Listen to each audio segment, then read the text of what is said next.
Picture your tax strategy as a room. A heavy wooden door slowly creaks open, but instantly the largest window abruptly slams shut and locks. That is exactly what the 2026 Program Act is doing to the Belgian copyright tax regime. Lawmakers are pulling two levers at the exact same time, moving the rules in completely opposite directions. This chart maps the double pivot. First, the government reopens the regime to the IT sector, bringing software developers back after a 3-year lockout. But simultaneously, the new law restricts the financial benefit by stripping away lucrative lump sum expense deductions for most professionals. You have rules expanding access while shrinking the payout. Every freelancer relying on copyright income must map where they land on this new board to decide if the administrative effort is worth the reward. The entire reason people jump through hoops for this regime is the payout, a flat 15% withholding tax on your creative income, shielding you from the much higher progressive income tax rates. To access that 15% rate, the law demands strict proof. You have to create a genuinely original work, and you must be clearly identified as its author. Then you need the paperwork. You must have a formal, written contract that explicitly transfers or licenses those copyrights to a third party. Those core civil rules stay completely intact for 2026. The shift happens in the math. The government is changing who gets to apply the lump sum expense deduction, a mechanism that lowers your taxable base before that 15% rate kicks in. The legal friction to set this up remains high. The question you have to answer for 2026 is whether the new, potentially lower net financial output justifies doing the paperwork. Let's run the numbers on specific professional profiles, starting with the only group whose financial reality avoids the cuts. These are the certified artists. To fall into this category, you must secure a formal, government-issued arts work certificate.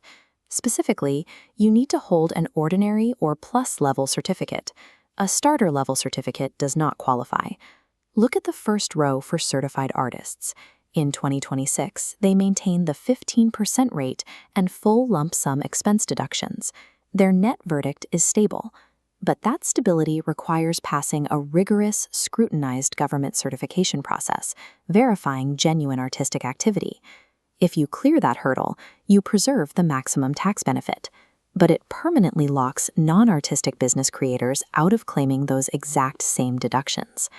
That brings us to the second major group, the broad spectrum of creators operating without an ordinary or plus certificate. This includes journalists, consultants, designers, architects, and anyone holding only a starter art certificate. Look at the second row. These professionals enjoyed generous expense deductions in 2025, but in 2026, those deductions are entirely wiped out. They keep the 15% flat rate, but without deductions to lower their taxable base, they face a significantly higher effective tax bill. This forces a pragmatic business decision. You have to calculate the cost of your time drafting compliant copyright contracts against a much smaller tax return. For this massive block of freelancers, 2026 demands the exact same legal friction for a notably diminished financial reward. The final profile is the most anticipated, the IT sector and software developers. To understand their position, remember their recent history. Lawmakers completely excluded software developers from the copyright regime throughout 2024 and 2025. Now, look at the third row. A new legislative project reopens the door.